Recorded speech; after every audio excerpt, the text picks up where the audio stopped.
Hello, amazing people. Welcome back to Nyagaz DXB channel. We are always thrilled to have you here. Yes, hi guys, and thank you for clicking to watch this channel. Yes, Nyagaz DXB channel is all about travel content and lifestyle content.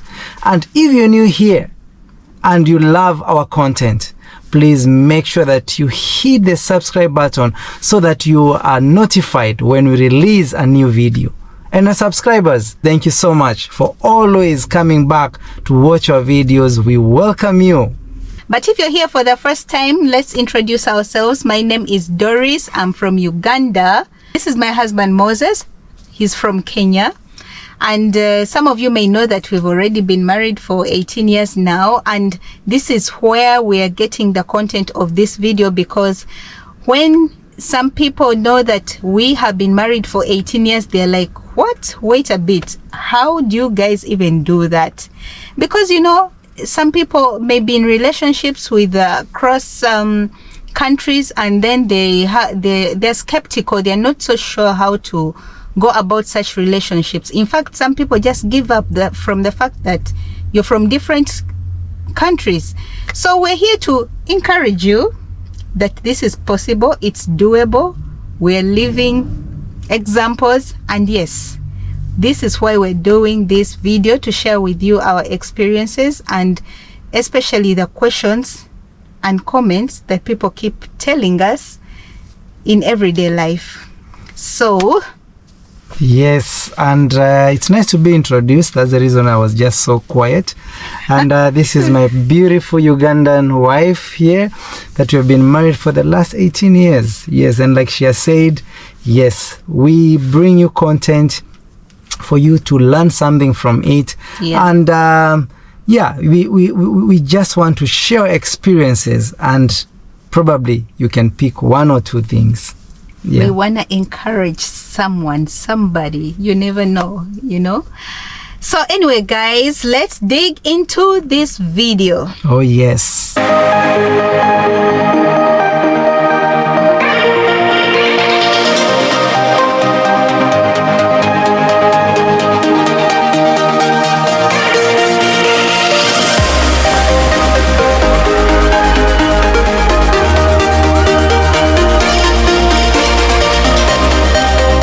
So guys, I'm going to share with you, in fact, both of us are going to share with you how it's been like, especially for me as a Ugandan woman, to be married to a Kenyan man. And he's also going to share his thoughts on what it is like to be married to a Ugandan woman as a Kenyan man. So one of the most asked questions is, they ask us, how have we managed to be able to go through our relationship, especially from courtship and even into the marriage, even deciding to get married. You know, you think about it, you're like, hey, this is Ugandan, this is Kenyan, so you give it a thought. So they ask us how we have managed to go through that process from courtship up to this point where we are. So has it been easy? Has it been hard? What I can say is that, honestly, guys, it can't be a smooth ride all the way, because first of all, we can give a little bit of a background, how we even met to be here. Yeah. And you take it away. Yeah, so it has been an exciting journey, I should say that, and it has been a journey that we have been, we have learned a lot. Since from the word dating, I remember in 1999, 5th December, yeah, when I met this beautiful young lady, you know. Yeah. And for me personally, as I can remember, I had not known so much about Uganda, you know. Actually, I got to know so much of Uganda when I met her, you know. Yeah. And it was something that I was looking forward to, you know. Now we are talking while we have already known so much of our countries. Yeah. But when I met her, I was just attracted by this beautiful, you know, lady. And the more I get closer to her, the more I got to know more about her. More I got to know more about Uganda.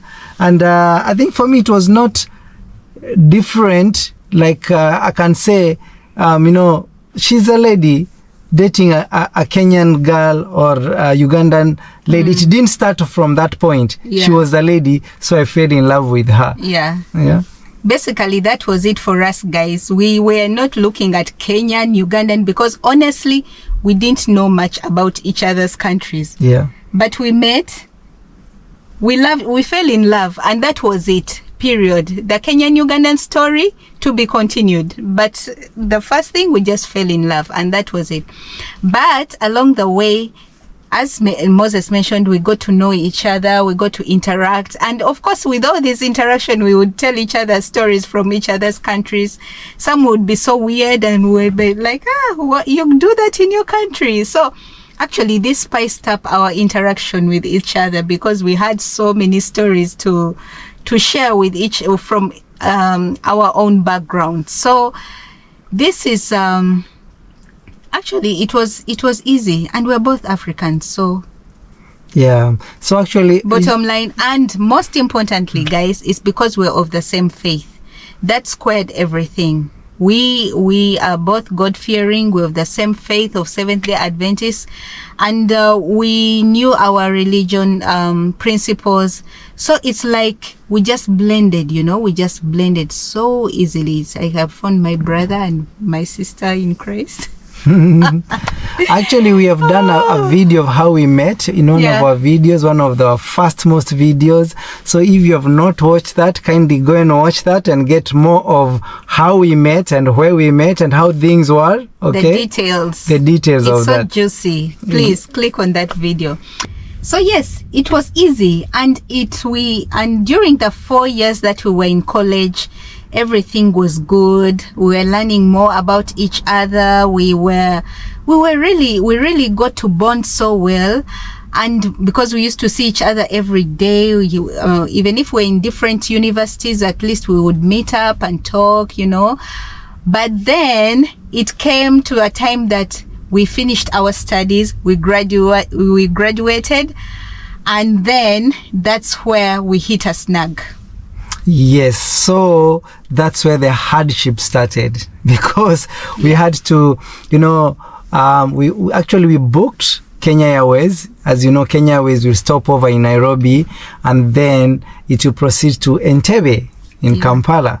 So it was really, something that probably we didn't think of it much that time. Yeah. But when we parted, things really became rough and tough, and the missing and the loneliness became too much. Yeah. I remember we cried a lot. Yeah. At the airport.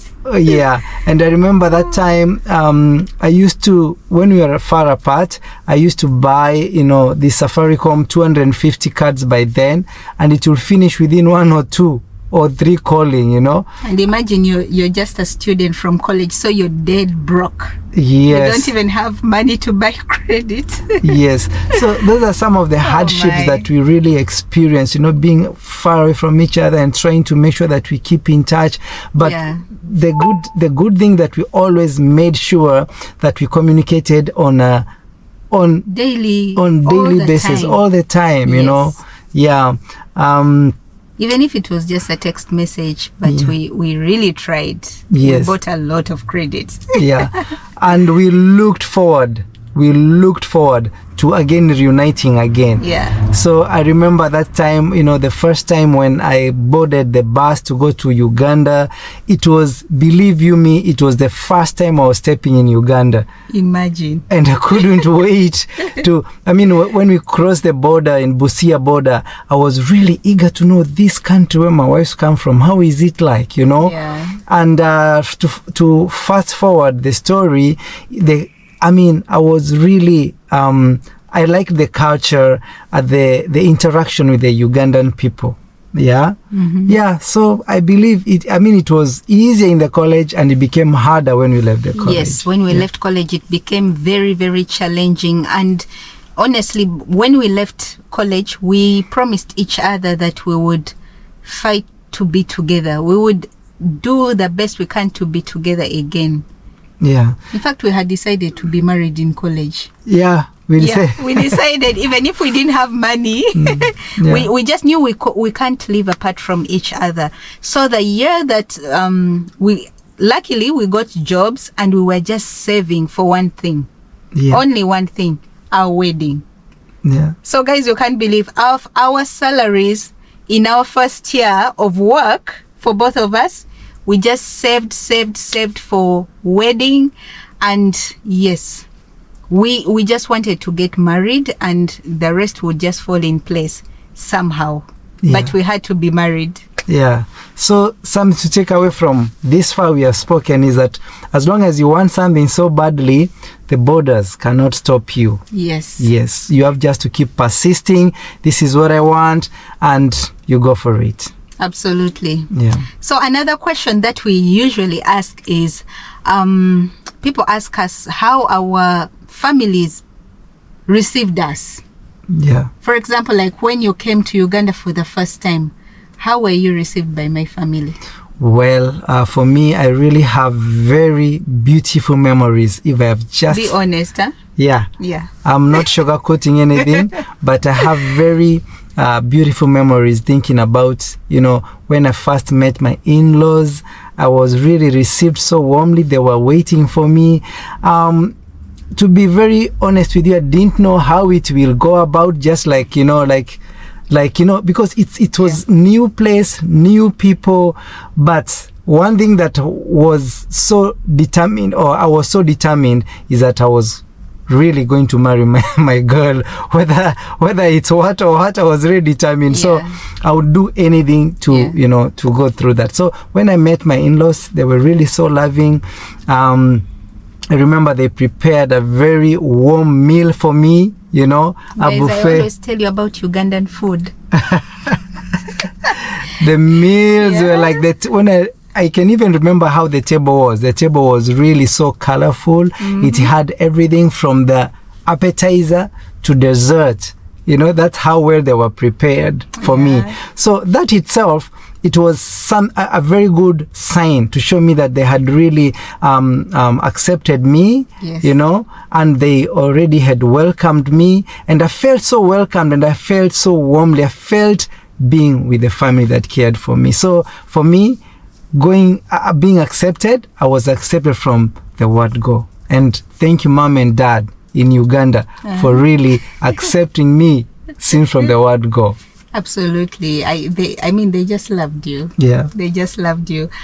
And on the Kenyan side, yes, of course, it was when I went there, dress code was key. I had to be very decent and, well groomed.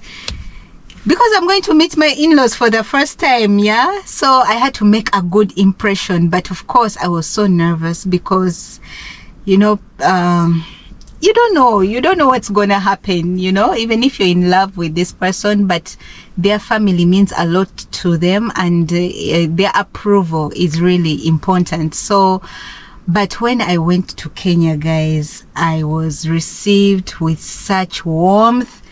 Kenyans are welcoming, but my in-laws, guys, are amazing. Wow. Amazing, super it's amazing. It's good to hear that. In fact, my mom-in-law, it's like she knew me. Oh, Doris, hey! Big hugs. And of course, Dad as well, and everyone. My sisters-in-law, they were very nice to me. So really, I just fell in place. It's like finding your lost family, and now you're back together again. That was the kind of reception with such joy and such warmth, like they had known me forever. So I really thank our parents, our families, for making it easier for us to be together, because I feel if there were challenges, it would have been another problem. But they made it easy for us to connect. They accepted the fact that, we're just neighbors, Kenya, Uganda, no difference. We are all one. So that made it really easy for us, and we thank them a lot. Yeah, I think it becomes harder whenever both communities don't accept you, it becomes very challenging. But the fact when they accept you from the word go, it makes it very very easy for both of you. And sometimes in case they don't, I mean, this is where some of the relationships stop. Yeah. When their families don't accept them, and then that's the end of them. But for us, honestly, at the back of our minds, we were like, even if they say whatever, we are gonna be together. Yeah. We were just determined, guys. We were not even ready to listen to anything. That's the attitude we had. So thankfully they just gave it to us, and thank God, really. Yeah. So take away, you need to be really in love. Yes, and you should put on the post that in case of anything, yes, we got this. So that being said, guys, since my husband was going to Uganda for the first time, I want to ask him, what was your biggest culture shock? Wow. when you came to meet my family, so in Uganda, in new place, what was your biggest? Yes, so I think there's many culture shocks to really yeah, but I'll just mention the major ones. So the biggest culture shock I can say that I observed, okay, it was the greetings. The greetings, it was something that I was learning, and I'd seen, because like I told you, I'd not been into Uganda. And so here I come to this country, and the first thing that people are kneeling for me. I mean, I was like, I'm met by my sister-in-law, and they're all kneeling for me, and I'm like, wow, what a culture, because I'm used in Kenya whereby, I come from Kikuyu tribe, so we don't have the culture of kneeling. Is that people sit and people talk. But here, even when it came to serving food, they're all kneeling to serve you food, and I was like, wow. What a humility. I mean, these people, they're really humble, So I should say that for me, it was, such so respectful. A big culture shock for me. Anyway, for me, the biggest culture shock, it was more of a surprise of that. Because, like, I'm meeting my in-laws. So when I meet them, I hug them, then I'm kneeling. So for them it was weird, and they kept pulling me up. They kept pulling me up because for them it's not their thing. And also my dad-in-law hugging me, because if you're Ugandan, you know that in-laws men, in-laws hug men to men, women to women, but not the other way. So for me, my dad-in-law embraced me, and that really shocked me. I was like, wow, in Kenya they do this. But with time I got to know that really Kenyans are so liberal. Ugandans, we have those traditions from kneeling, doing this, serving the man like this. We have our traditions, but the Kenyans are more liberal. And then I've seen this with my in-laws. My dad-in-law calls me his daughter. He embraces me, and they make me feel so comfortable. I don't have to keep kneeling all the time. I can just sit with them and talk to them, And I felt it was a shock, but I think it's cool. It's cool. So another question that we get to be asked is that after 18 years of marriage and 5 years of courtship, is there anything that we could change about our journey, or what we would have done, or anything that we would have changed, that maybe we had challenges that we could have resolved better if we knew better? Yeah. So personally, I think there's nothing I can change. I love this beautiful bride here. She's still a bride to me even after 18 years. So for me, I'm really so appreciative of her, because every day I come home, she kneels for me, she smiles for me, she tells me welcome back home, and she takes my bag, you know, Wow. and she keeps it aside. I mean, what more? What more will I be looking for? This is how we are trained, honestly. Yeah. This is how as soon as someone comes home, you have to offload them with their baggage. So you know? yeah, so really, I'm so much in love with the Ugandan culture. I really love the way ladies are brought up with that humility of always respecting, you know, their elders, and you know, so that's really a plus point for me. Yeah, I wouldn't change a thing, guys. But he's not exaggerating. That's the truth, yeah? I wouldn't change a thing because for me, I believe that our union was a divine appointment. Yes. It came from God, because I get amazed even to this day how we are still here. Yeah. And at our journey, because I can't say I had any part to play in it. It is God who made it happen, and because of that I have high respect for our marriage, because it is not something I did for myself. It is God who arranged it, and I appreciate God for doing so, and that's why I honor my husband, I honor our marriage, and I just love everything about it. Yeah, for your information, we fell in love when we are both first years, you know? Yeah. Yeah. So we've literally grown together, Yeah. you know, from being just kids to adults. Okay, finally, guys, in 18 years, God blessed us with 2 boys. One is 16 and the younger one is 11. But we get to be asked, so what language are you guys teaching your kids? Or when your kids introduce themselves, what do they say? Do they say I'm Kenyan, I'm Ugandan, or I'm, you know, all these things? In other words, how have we instilled our culture, our blended culture to our kids? Yeah. Yes. How have we done that? Yeah, so we try our best to teach them. You know, actually, to be very honest with you, the most challenging part is that, again, when we left our universities, we came to both Kenya and Uganda, and then we left for UAE. So now our kids, they are growing up not in Kenya and not in Uganda. So now they are growing in the United Arab Emirates, whereby the medium of instruction and the culture is mainly English type of, you know, but we try to instill them, the roots of where they come from in both countries. We are not biased that, you know, they should lean on one side. Yeah. Personally, I believe that, you know, they are free to be where they want. So Yes. for me, I don't like pushing them to Kenya. Neither my wife doesn't push them to Uganda. We want them to be neutral, to be able to decide where do I want to reside. Yes. Yeah, because we try to have, actually not we try, we have 2 homes, which is in Kenya and Uganda, and we visit both of them. Yes. Yeah.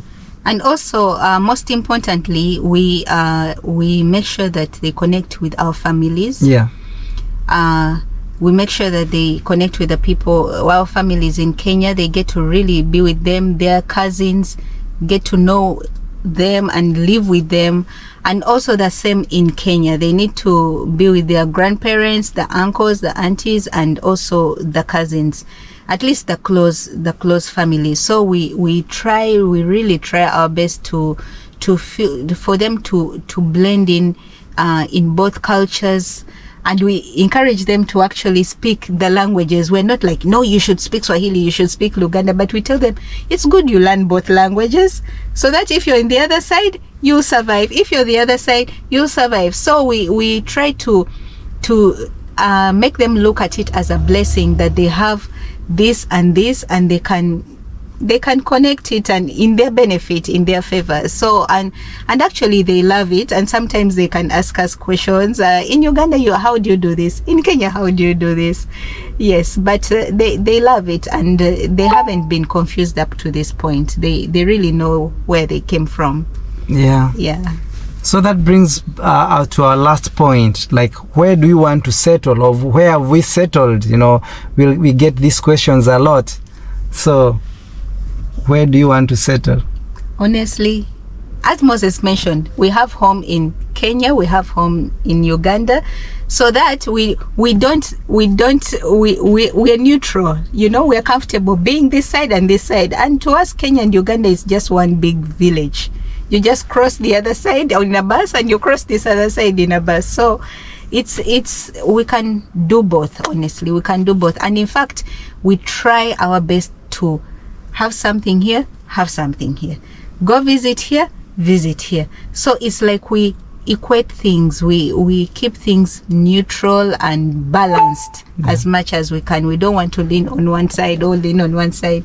It has to be well balanced so that we can all feel that sense of belonging still to each other's countries and to our own countries.